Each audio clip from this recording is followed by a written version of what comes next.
राजधानी में global Rajasthan agritech meet का भव्य आयोजन किया गया। पार्टनर देश इजरायल के अलावा Australia, Japan, Netherlands, Iran, Kazakhstan और नाइजीरिया की पार्टिसिपेंट्स ने ग्राम की शोभा बढ़ाई।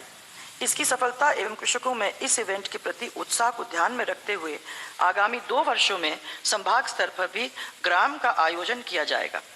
स्वस्थ धरा और खेत हरा का विजन रखते हुए माननीय प्रधानमंत्री जी के द्वारा 19 फरवरी 2015 को प्रदेश के सूरतगढ़ में सॉइल हेल्थ कार्ड योजना का शुभारंभ किया गया था।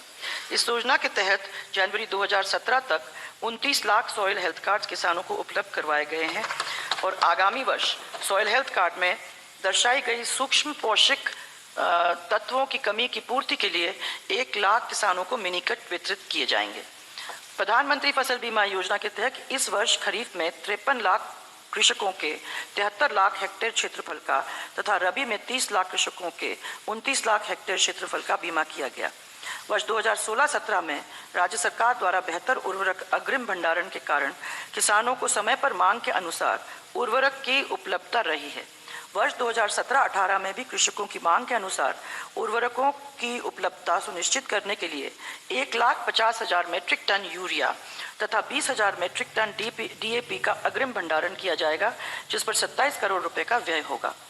वर्तमान में किसानों को फुआरा संयंत्र पर DAP DDP क्षेत्र को सामान्य तथा लघु एवं सीमांत किसानों को इकाई लागत का क्रमशः 45 एवं 60% तथा नॉन DAP DDP क्षेत्र के सामान्य तथा लघु एवं सीमांत किसानों को इकाई लागत का क्रमशः 35 एवं 45% अनुदान दिया जा रहा है, जिसे वर्ष 2017-18 में DAP DDP क्षेत्र के लघु एवं सीमांत किसानों को दे 60% अनुदान को बढ़ाकर 65% तथा सामान्य कृषि श्रेणी के किसानों को वर्तमान में दे 45 को बढ़ाकर 50% दिए जाने की घोषणा करती हूं। और इसी प्रकार नॉन DAP DDP क्षेत्र के लघु एवं सीमांत किसान के वर्तमान देय 45% अनुदान को बढ़ाकर 50 तथा सामान्य श्रेणी के किसानों को वर्तमान में दे 35 को बढ़ाकर 40 किया जाता है।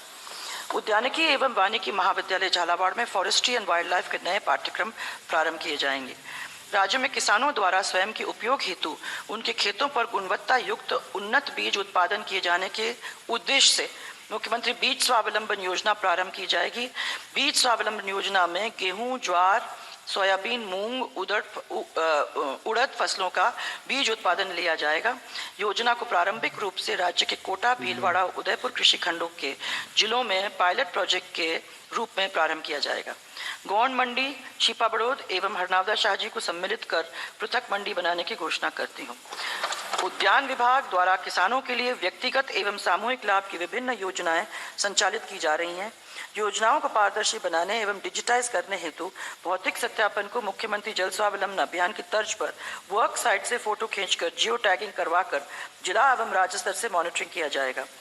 1180 किसान सेवा केंद्र कम विलेज नॉलेज सेंटर्स पर बिजली, पानी, फर्नीचर आदि की सुविधा उपलब्ध करवाने हेतु 5 करोड़ 40 लाख रुपए का व्यय किया जाएगा।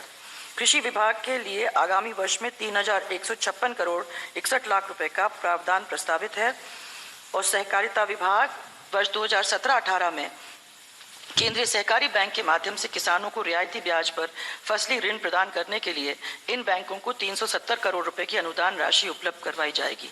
केंद्रीय सहकारी बैंक को फसल ऋण के वितरण पर हो रही हानि की पूर्ति के लिए क्षतिपूर्ति ब्याज अनुदान के रूप में 150 करोड़ रुपए उपलब्ध करवाए जाएंगे।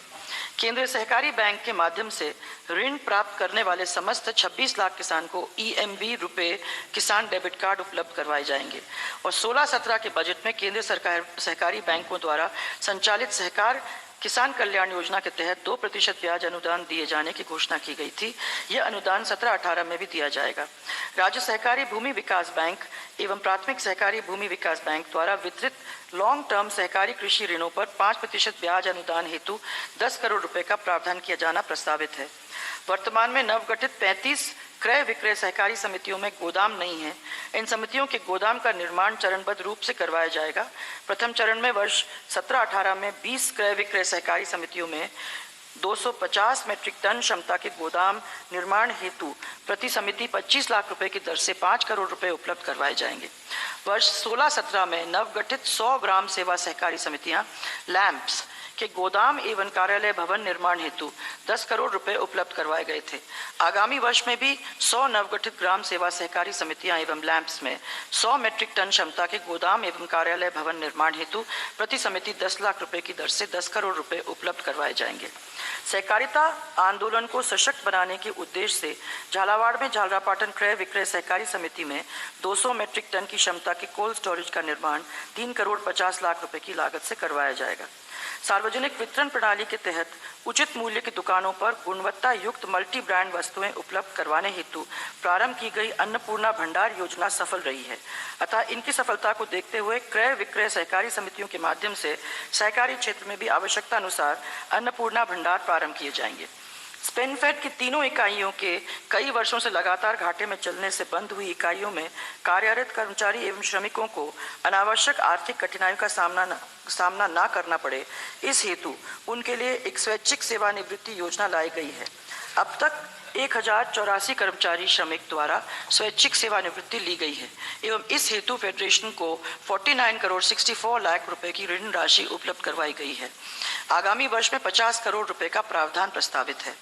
पशुपालन, मत्स्य और डेयरी, मेरे सरकार के गत कार्यकाल में मैंने भेड़ पालकों को राहत देते हुए भेड़ों के लिए अविका कवच योजना प्रारंभ की थी, परंतु कालांतर में इसे बंद कर दिया गया।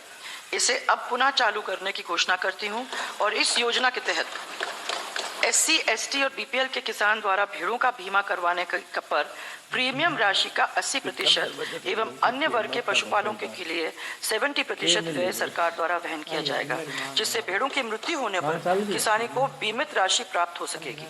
हमने वर्ष 2015-16 एवं 16-17 में कुल 1600 ग्राम पंचायत में नवीन पशु चिकित्सा उप केंद्र स्थापित करने की घोषणा की थी, परंतु फिर भी प्रदेश की 4160 ग्राम पंचायतों में अभी भी पशु चिकित्सालय की कोई इकाई स्थापित नहीं है।